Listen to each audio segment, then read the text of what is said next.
audio 2, continuing from page 128, the last paragraph.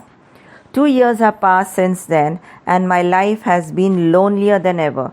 But a month ago, a dear friend asked for my hand in marriage. My stepfather has not opposed the match, and we are to be married in spring.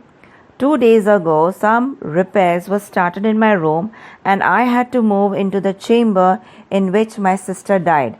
Imagine my terror then, when last night I suddenly heard again the low whistle which heralded my sister's death. I sprang up and lit the lamp, but nothing could be seen. I was too shaken to go to bed again, and as soon as day broke, I came here to ask for your advice. After a long silence, Holmes said, "This seems to be like a complex case. If we were to come to Stoke Moran today, would it be possible for us to see these rooms without the knowledge of your stepfather?" As it happens, he spoke of coming into town today on some important business. It is probable that he may be away all day and that there would be no one to disturb you. Excellent. You may expect us early in the afternoon. I look forward to seeing you then. She dropped a thick veil over her face and took leave of us. So now here she goes on to explain that, and now she tells that now it was her turn to get married, and now she herself was getting married in spring. Even this time her stepfather had not objected to her marriage, but 2 days earlier she had to move into her sister's room as hers was being repaired. Now, since it was marriage, he thought that stepfather had decided to carry out some repairs, and so she had to automatically shift into the room that was occupied by her twin sister Julia. And to her horror, she had heard the previous night the very same whistling sound that had preceded her sister's death. Hence, so she was saying that night she was so frightened when she heard that sound that she had heard the day before the night her sister died. So when she heard that sound, she again became frightened, and hence she had come to Holmes for help.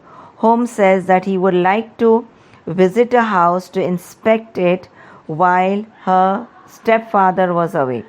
And Helen says that yes, this was in fact today was the day that they could come and visit, because her stepfather had mentioned in the morning that he would be away, or he would be going to town for some important work, and that he would be away for the whole day. And so he is able to Holmes said that yes, then they that means Holmes and Dr. Watson would be visiting Helen's home in the afternoon, and she should be ready to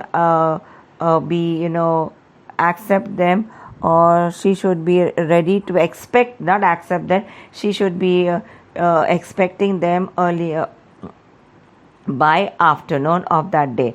And so when Helen hears this, she is a little relieved, and she leaves Holmes' room covering her face again with her thick black veil. Okay, so now coming back to our textbook, page 129. "And what do you think of all it, Watson?" said Sherlock Holmes, leaning back in his chair. "It seems to me a most dark and sinister case. Dark enough and sinister enough. And now, Watson, I shall walk down to the Doctor's Commons, where I hope to get some information which may help us in this matter." It was nearly 1 o'clock when Holmes returned from his excursion. "I have seen the will of the deceased wife," he said. "Each daughter can claim an income of £250 in case of marriage. It is evident, therefore, that if both girls had married, the doctor would have a mere pittance. Even if one of them were getting married, it would cripple him to a very serious extent. My morning's work had proved that he has very strong motives for standing in the way of anything of the sort. And now, Watson, if you're ready, we shall proceed to Stockmoran. It was a perfectly sunny weather when we arrived at the manor house. Helen Stoker met us and took us to the 2 rooms which we were to examine. There does not seem to be any great need for repairs at that end wall, Holmes remarked. There was none. I believed that it was an excuse to move me from my room. Ah, that is suggestive, said Holmes. We passed on to the chamber which Mr. Stoner was now using, and in which her sister had met her fate. What is that bell used for? Holmes asked, pointing to a thick bell rope which hung down beside the bed. It looks newer than the other things. Yes, it was put there only a couple of years ago. It goes to the housekeeper's room. Holmes walked over to the bed and spent some time running his eye up and down the wall. Finally, he took the bell rope in his hand and gave it a brisk tug. Why, it's a dummy. It's not even attached to a wire. You can see now that it is fastened to a hook just above the little opening from the ventilator. This room has certain strange features. What a fool a builder must be to open a ventilator into another room, when he might have opened it out into the fresh air. And have you noticed that the bed is clamped to the floor? Now, with your permission, Mr. Stoner, we shall have a look at the other rooms. Okay, so now the explanation of all this. Okay, so now they sought permission to come to Helen's home, and so before they could come to Helen's room, being a investigative detective, Holmes' mind is searching for answers for all those questions that are cropping up in his mind. And so now here says the case seems eerie and scary. Holmes goes to the doctor's comment to check the details of Helen's mother's will. Now, Dr. Commons, if you see, it is actually a building in London which is occupied by the College of Advocates and Doctors of Law, in which there were courts dealing with the marriage licenses, divorces, wills, and so on. So that's the meaning that is given there. What is the doctor's comment? Okay. So he goes there, and he had so many questions, cropping up in his mind. So he wanted to seek answers for all those, and so he went out to check out the will of Helen's mother's. And then he says that he learns many important things there, and he says that he learns that Roylott would be left with barely any money if he were to give his stepdaughters their due share of their mother's wealth in the event of their marriage. And the wedding of even one of these girls would have, made him poorer. So with this background information, Holmes now comes to Helen's house, that is Roylott's manor house in Stockmoran, with his companion or with his assistant, Dr. Watson. Helen lets them in and they start examining the rooms. They find that Helen's room does not actually need any repairs. Helen also feels that yes, repairs were not needed, and it was just an excuse of getting her shifted into her sister's room. And so now they go to investigate, or they go to check out Julia's room, or her twin sister's room that her sister had occupied before her death. And they go to Julia's room, and Helen is now presently occupying, and then they find some unusual things. And then the 3 unusual things that were noticed by Dr. Sherlock Holmes was that the bell rope was not used for the purpose of calling the housekeeper, but instead it was fastened, or it was attached to a hook about the opening of a ventilator. And the ventilator, he also observed that the ventilator did not open out into the garden or into any open space, but instead it opened into the stepfather, that is Mr. Roylett's room. And another third thing that they observed was that the bed was clamped to the floor.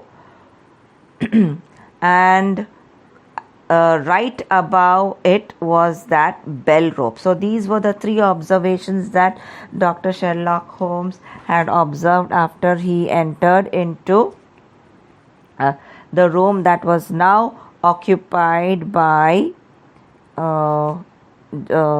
Helen, but which was previously occupied by Helen. Okay. So now coming on to page 131. Dr. Roylett's chamber was larger than that of his stepdaughter. Holmes walked around and examined it with keen interest. "There isn't a cat in here, is there?" he asked at length. "No, what a strange idea."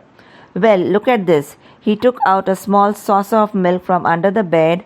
After this, Holmes turned to our hostess. "It is important, Miss Stoner, that you follow my advice in every respect. In the first place, both my friend and I must spend the night in your room." Both Stoner and I looked at him with astonishment. Holmes continued, "Yes, it must be so. Let me explain.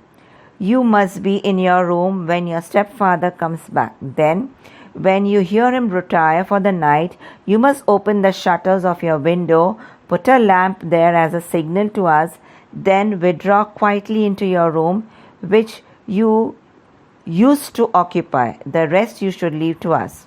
Mr. Stoner agreed, and Holmes and I decided to go outside and wait near the gates. At about 9 o'clock, the light was put out, and all was dark in the direction of the manor house. 2 hours passed slowly, and then suddenly, at the stroke of 11, we saw a single bright light shining in our direction. "That is our signal," said Holmes, springing to his feet.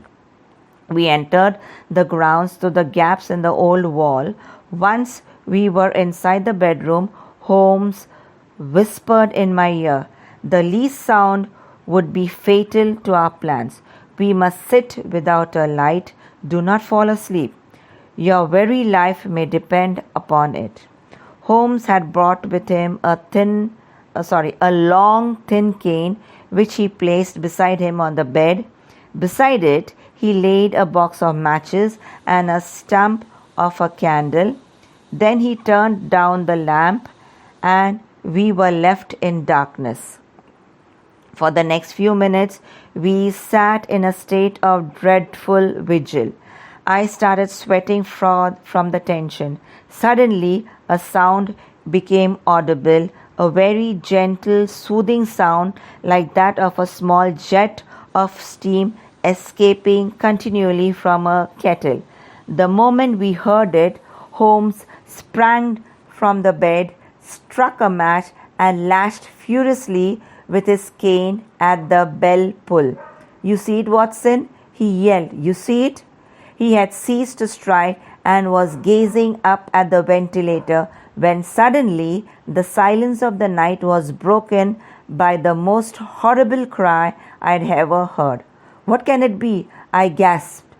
"It seems that it is all over," Holmes answered. "We will now enter Dr. Roylett's room." So now the explanation for all of this. Now they were still investigating, and now finally they had gone into Dr. Roylett's room, and there they find a saucer of milk that was kept under the bed. And then he questions Helen, asking whether there was a pet cat, and then she says that no, there was no cat at all.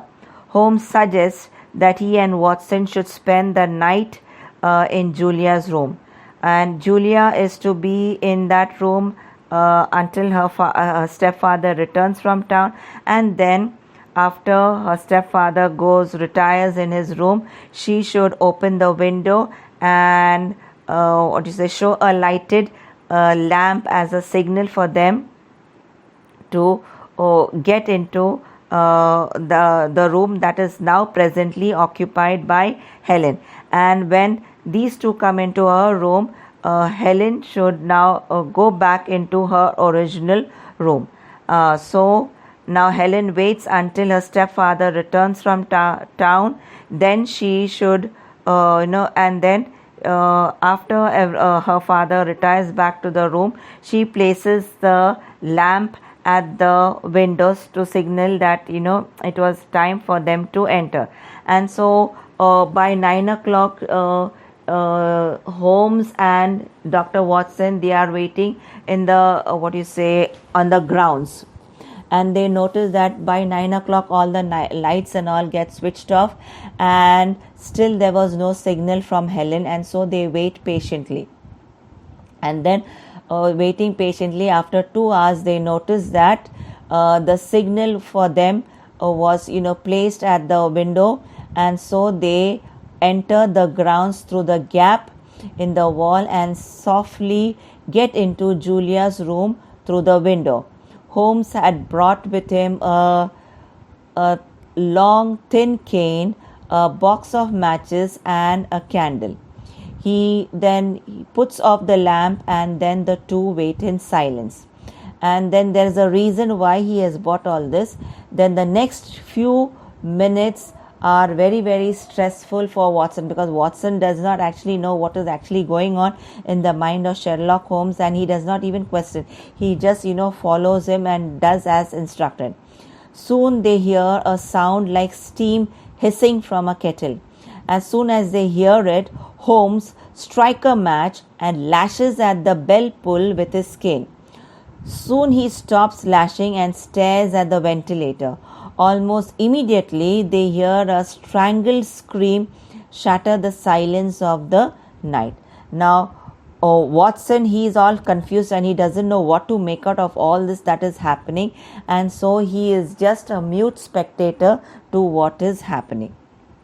Okay, so I will stop my second audio here, children.